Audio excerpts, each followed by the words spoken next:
I've ranted about this stuff before, so I probably won't again. But you know me, man. This is a 10-minute video. Let's see how this goes. Only small bites. I got a problem with music streaming services. Y'all know how I beef with music streaming services, bro. Y'all know it. I've said my beef several times, and I will continue to rant about it until something changes. But let's see what his beef is. Music streaming. Why download your music when your music could download you? A place to find an unstoppable sea of music. There's so many of these guys, from the big and well-known to the obscure or defunct. Being able to just open up an app and be bombarded with free music is amazing, and the features they have can be really cool. But with so many of them, are some actually better than others? Do they all sound the same? And which one of them is the definitive king of them all? So in this video, we're gonna explore these bad boy. I'm gonna keep it a buck. I don't have the brain capacity to even decipher that right now, bro. Bad boys, see what they got to offer, see what they're hiding, and maybe even find out why I kind of hate these things a little bit. All right, real quick, just because some of y'all probably don't know, my preference is Spotify, because in 2016, when I was getting off of Pandora and I stopped listening to the radio, they were the only one that had a free option, and you could like make playlists and stuff, and it was on PlayStation. So I was like, word, if I can play my music on my PlayStation and listen to and listen for free. Oh yeah, hold on, that's fire though, that's fire. But I was like, yeah, I'm in there.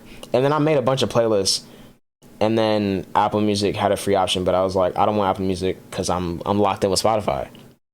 And then I got premium, and it's kind of just been goated. And now they have lyrics, so there's literally no reason to go to Apple, bro. There's a big reason. Which one do you use, if any? Let me know down below. Yeah, and if you enjoyed this video, then consider subscribing. It means a ton. Anyways, let's get into this. Oh, enjoy. That's probably why. Yeah. Okay. And the W at the end too. I think that messed with me.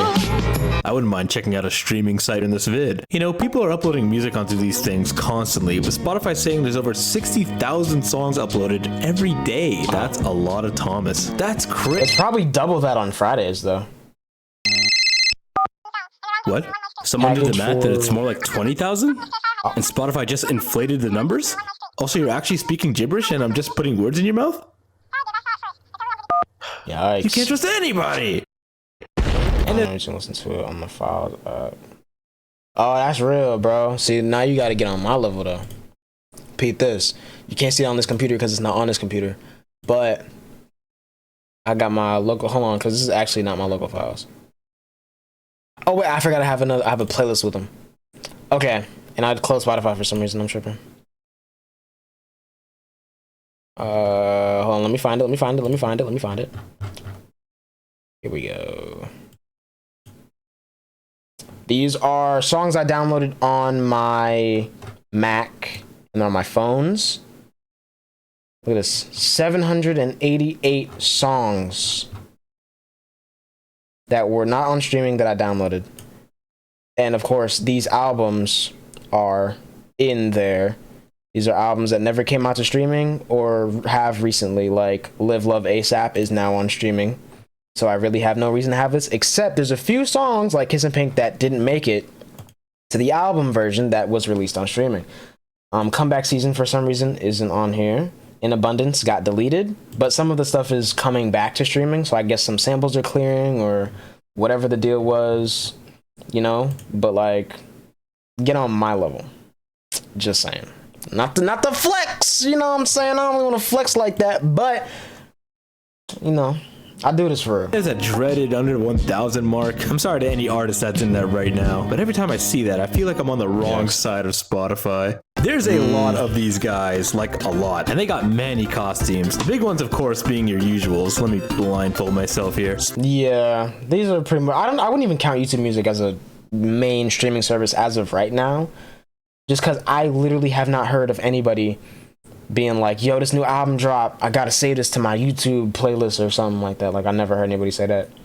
I know people use Amazon Music because of their Amazon devices that they like to use, and some people just don't have, you know, like they don't have Spotify Premium or whatever, so it makes the most sense. I get this.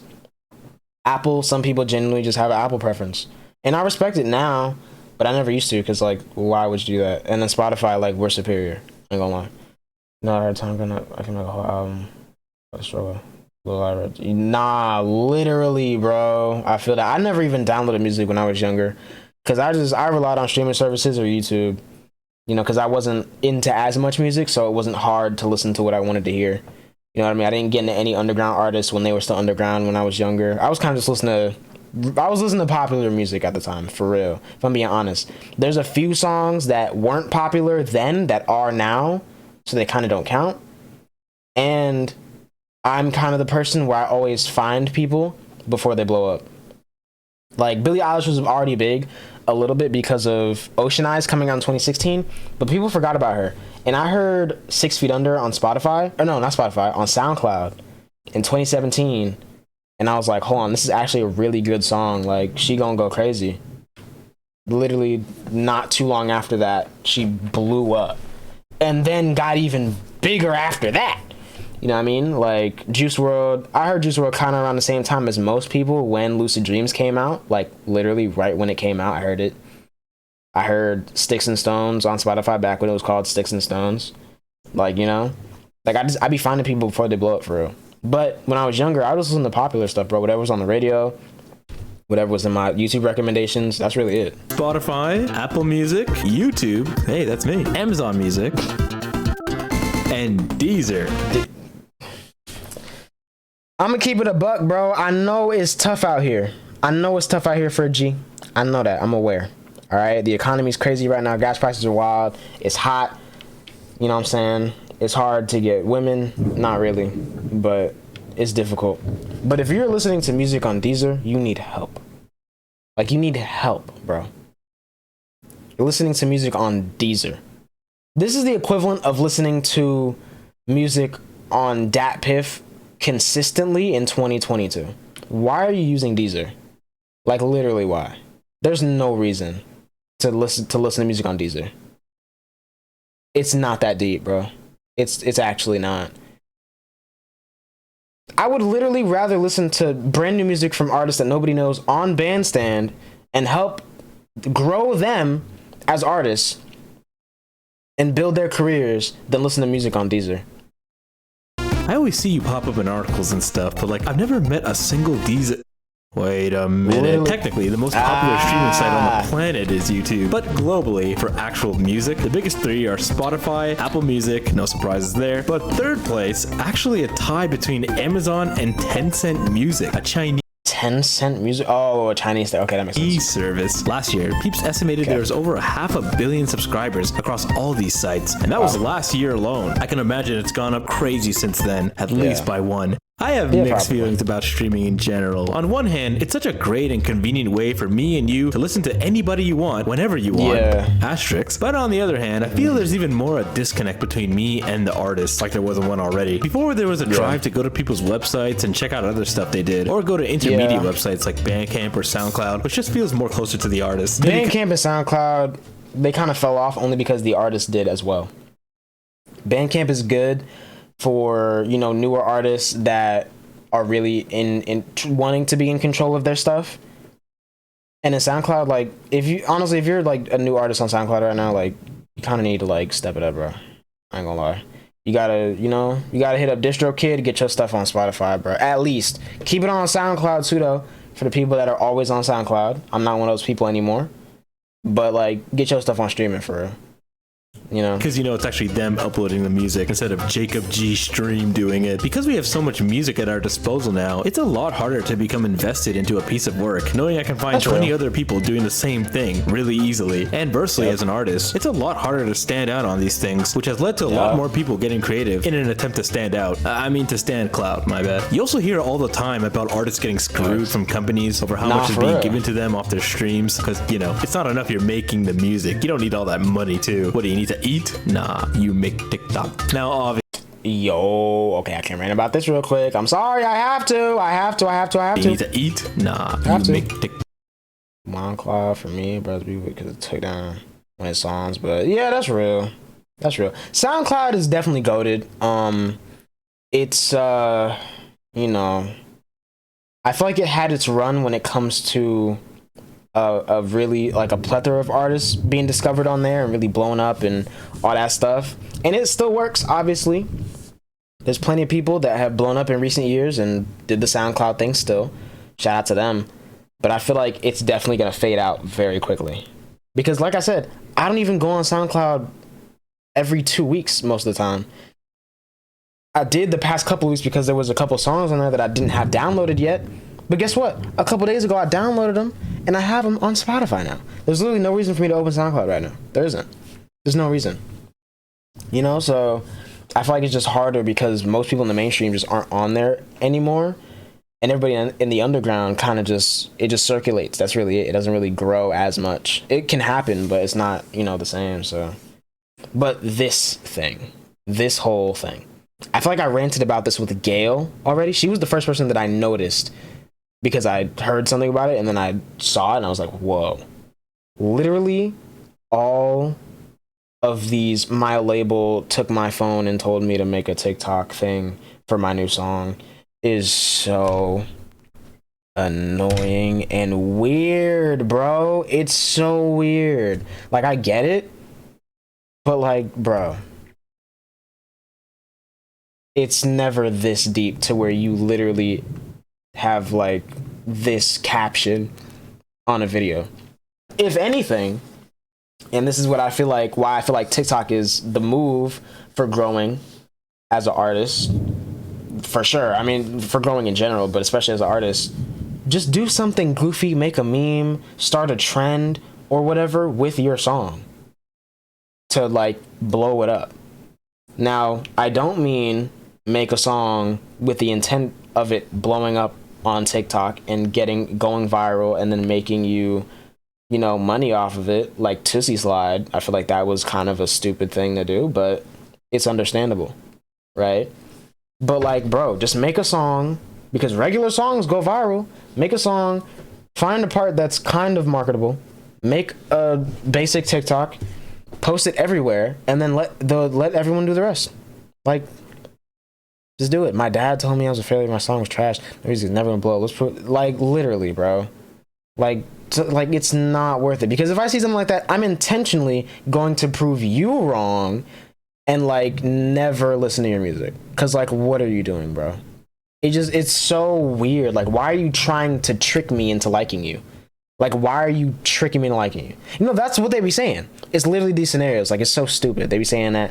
And it's the problem too that I have with people like that is every single time it's something like that, their music is absolutely trash, bro. Like, it's garbage music. It's never even mid. Because if it was mid, I'd be like, okay, maybe you're just generic and you need some time to like figure out your sound and what you want to do. I get that. But most of the time, it's bad music. Like, literally bad. Like, bro, go get a job, bro. Like, this is not for you. You're not that guy, pal. You're not him. You know what I mean?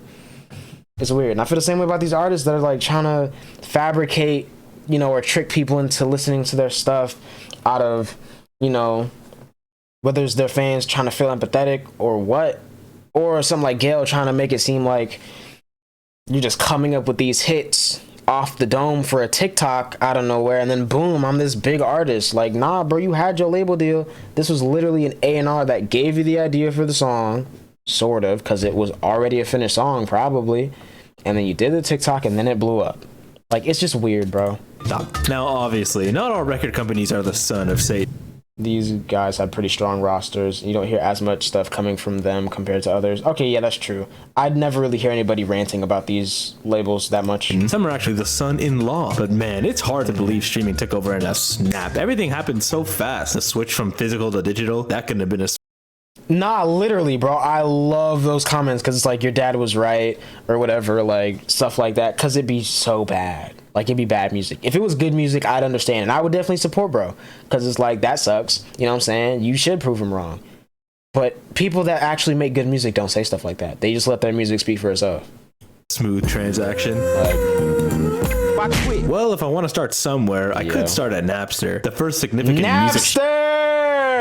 I was never on Napster, obviously, but like, I know about it though. sharing service on the internet that was created by two guys, Sean Parker and Sean Fanning, in 1999. Napster was a peer-to-peer program, meaning the files on there came from other people's computers, meaning anyone could upload anything they wanted to, and you, the poor fool, would download files from their computer. But that's the thing, you could put any audio you wanted. All you had to do was name it. You could label it Britney Spears Oops, but it's actually just some guy eating an apple for 3 minutes. The start of many gambling addictions. Sometimes you'd get 50, sometimes you'd get D's. Pick your poison. In fact, around this time, everyone's favorite cranker Soulja Boy would use these services to trick people into downloading his music by retitling his tracks to the top songs at the time. A true pioneer. Honestly, like I know, like we know Soulja Boy is like the creator of everything. But when I tell you, and other people have said, especially A$AP Rocky, Soulja Boy is actually a pioneer for doing that. He literally is. Nobody was doing that at the time. Bro was so smart to do that at what, 15? Bro literally was just titling the biggest songs of the time on Napster. People download it, boom, crank that Soulja Boy. Like, and it's actually good music, so you can't even be mad at it. Like, he made it cool and, you know, possible for someone to really blow up on the internet. Because then it just became normal for, you know, people to put their music on the internet for real. Personally, I never used Napster as I was still a wee infant. Yeah, I was literally also because it was illegal. That too. Get them out of here, boys. Me, I would never use that. I use LimeWire. I was way too. Bro was on LimeWire. Nah, because Rickroll was the thing before Soulja Boy, actually. But it wasn't as big as it became until after. So, like, it's kind of 50-50. Because it became a thing in, like, 05, 06. There's, like, some internet stuff, like, weird nerd stuff. And then it turned into Rick Astley's Never Gonna Give You Up being a thing for the Rickroll, you know? And then Soulja Boy did his thing. And then Rickrolling became a massive thing.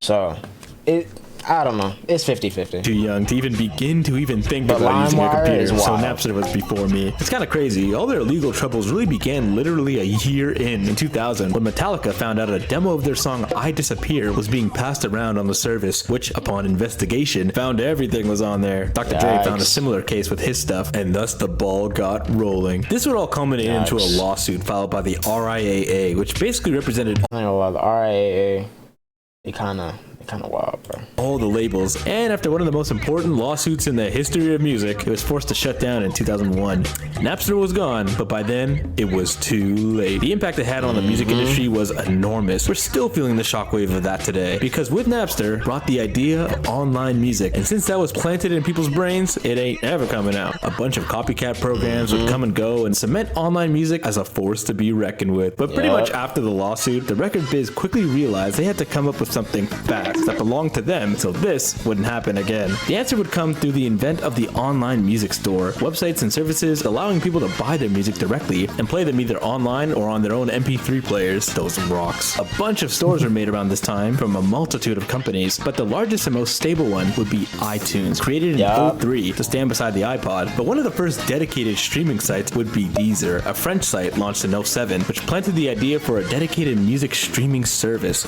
Sure, buddy, like that'll catch on. The next year, Spotify would launch Do the Shimmy Online, and the rest is epic rap battles of history. Microsoft tried a bunch with services like Zune, which had their own line of MP3 players and streaming services across Xbox called Zune Music Pass, which turned into Xbox Music Pass a bit later. The Zune Music Pass later evolved into Groove, which eventually evolved into nothing because it got discontinued in 2017. I kind of feel bad for these guys. They were trying so hard. I think Groove is still on here, though. Let me look. I feel like I've seen it.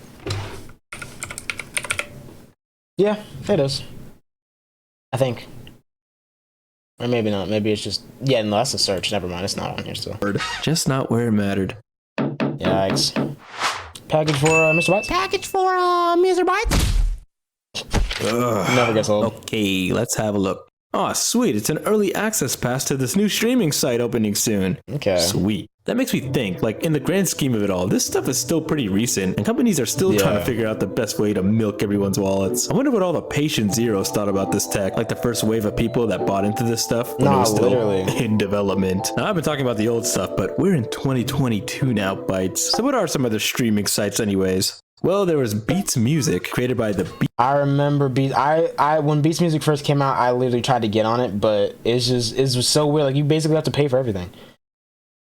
I was not about to do that, but I remember listening to Drake on here for sure. Beats Boys in an attempt to do their own spin, but after being bought up by Apple, they merged that service to eventually create Apple Music. There's also Tidal. When that launched, was a place to get Same thing with Tidal. I tried to get on there, but high def lossless music where you could actually support your favorite artists more directly, and all these big artists would come putting their music on there exclusively until they didn't. Kanye West's sixth album, The Life of Pablo, was slated to be a Tidal exclusive, and it was for a couple of weeks, and in that time over 1 million people said hell no and proceeded to acquire their own copy. Good times. I'll say Spotify's got some arguably nice features to it. Did you know Spotify has its own voice assistant? Yep, it's in the settings near the bottom, at least right now until they move it again. I literally knew about this and I never used it, and then I turned it on and I still haven't used it since I did it. But before to activate it, you have to hold down the search icon on the app. Who is doing that? I don't know why you'd ever want to use this thing, but it's there. Spotify in particular has a pretty good algorithm. They definitely focus more on the personal aspect of music, kind of like it's its own social media, and that's totally intentional. Like, you can follow others, like playlists, they know what they're doing. If you're just listening to tunes, their Spotify radio feature kicks in, that mini radio station that plays once you finish something. I've never used it on purpose, but I'm just not a radio feature kind of person because I make my own playlists. So it's like, why would I do a radio when I do it myself? Because I only want to hear music that I like, for sure. You know what I mean? So found some really good artists through it. I can't even lie. There's also that short looping video. I found good artists through not having Spotify Premium, because what would happen is I would find a song, I would search for it, I would try to play it. Sometimes it would come on, sometimes it wouldn't for a couple songs. One time I listened to Immortal by whatever her name is. She got that other song that blew up on TikTok recently. And then I just listened to everything that came on after it, and I found some of my favorite songs and like a whole different type of vibe through that one song. And that's happened a few times, but that one was very significant because I found a lot of good music that I probably otherwise would have never heard through just listening to that one song.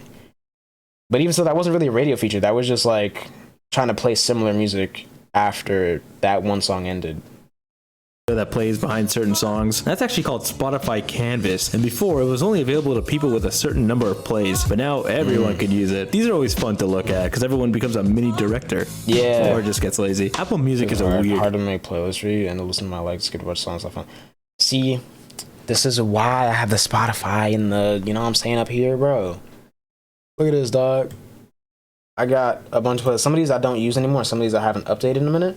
Like, I got my summer pack. This is what I be talking about all the time. I got some vibes playlists. You know what I'm saying? All these I made. I got my favorite artists, people I like to listen to. Because sometimes I just want to hear one artist for hours. And this is what I go to when I do that. You know what I'm saying? I got the lit stuff. I got the random stuff. And then, like, the stuff that Spotify made. But, like, mostly stuff I made. I like, you know what I'm saying, the good beats. This, I haven't updated any of the stuff for the stream, but I don't really care anymore. I got the EDM, like, bro, I got playlists for everything. Every vibe. I do very specific stuff, too. I literally make playlists off of a particular vibe, or sometimes, like, a time of day thing, or just, like, you know, a genre thing. It really just depends. And it's so easy for me. I can make a 200-song playlist easily once I think of an idea. Most of the time, like, if I have 200 songs to put in there, easy.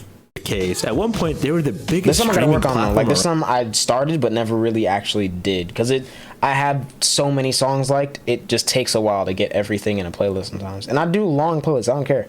I have playlists with 2,000 songs. When they made the switch from iTunes. If you weren't an Apple head, you were rocking the Pear phone. But it was after Spotify started becoming more personal with their stuff, like their end-of-year Wrapped stick, that people ended up making the switch. They've been trying to reel peeps out. I never had to make the switch, bro. Back in with things like lossless audio. Guys, don't worry, we're not losing it. Using Siri to request songs easier.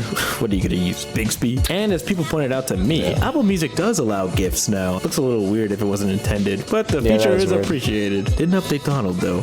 Don't watch that. Now, so far, I've been sounding like a walking billboard for these guys, but they ain't sponsoring me. That's the VPN's job. Because as much as they got their goods, it's gonna take a bit more selling because I got my qualms. There's one big issue I got with these guys. And also the free version sucked, but that's not the main issue. The biggest issue is the fact that there's a lot of songs and artists that just aren't on here. There's tons of reasons for this, such as sample clip. I was about to say sample clearance issues are some of the big problems for stuff that that I have in my local files.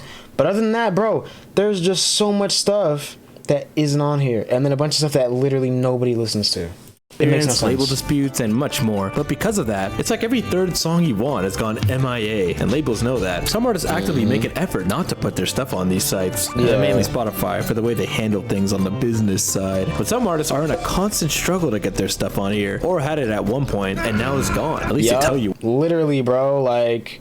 When this happened, I tripped out because I literally just woke up and wanted to listen to 327. And I go on here, it says various artists, and there's no song. I'm like, what happened? But then the album was actually on there, just this version disappeared, which that's my biggest beef. Why are there multiple versions of the same identical album? It's not a deluxe version. The song isn't different. There's no extended versions. It's literally just the same album 5 times on the site. Why? I don't get it. But anyways... It's so weird. This happened with In Abundance, because I was a Cardi fan early, bro. I remember when In Abundance was on Spotify, and then it just disappeared. But I had it liked already, so I couldn't, like, you can't search for it. If you have it, you have it. If you don't, you don't. And I had it liked, and then it disappeared. What you lost, unlike the Red Boy. I find it more an issue with mixtapes, because most artists don't get the rights when they make the songs. So I'm pretty happy about the small push of artists who are big enough and got the moolah that started putting their stuff on here, like Mac Miller, Joey Badass, and A$AP Rocky. But at least for me, that's one of the major things. Honestly, Travis needs to put Days Before Rodeo on Spotify, bro. He should. I'm not gonna lie, that's what he should have done before he dropped Utopia, but I guess since Astrofest happened, it's kind of like that was out the window. But, you know, I'm glad that some artists are starting to put their older stuff on there, like Cudi, you know, Rocky, but... me from completely switching over to because there's so much more stuff. As much as I enjoy the convenience, nothing beats having the song in my library. Anytime I can listen to those awful samples in the OG Ready to Die, and you can't stop me. Did you know Spotify also has a couple Easter eggs? These only really worked on the browser version, but did appear on mobile at one point. So if you type in THX1138 in the search bar, your progress bar will actually change into a lightsaber, and you can click it to change its color. The search being referenced to George Lucas's film debut of the same name. There was also a Stranger Things Easter egg back in 2017, where sometimes if you listen to the songs from the soundtrack, your screen would become a Stranger Thing. And lastly, the coolest Easter egg of them all, if you listen to anything from the new Minions movie soundtrack, the coolest thing will happen. I'll make fun of you. Streaming sites are pretty cool. Yo, I got my treasure, my man. Cool. A place to really unwind and take in the beauty of the world. It's a pun. Okay. Thanks for watching. Leave a like if you haven't already. And oh my god, is that River Joe? Hi everybody. I think I'm lost. Yo. W video, bruh. Why didn't it switch? W video. Hold on, let me clap it up for bro. Let me clap it up for bro, man. 27 minutes, not bad. Not bad. Definitely not bad. Alright, let's see here. Title this over.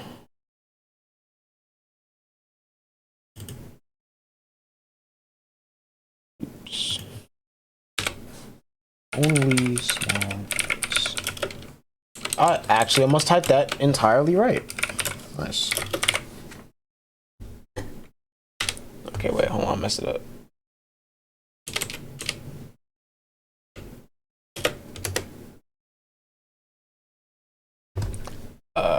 What do you mean? Oh, I'm still recording.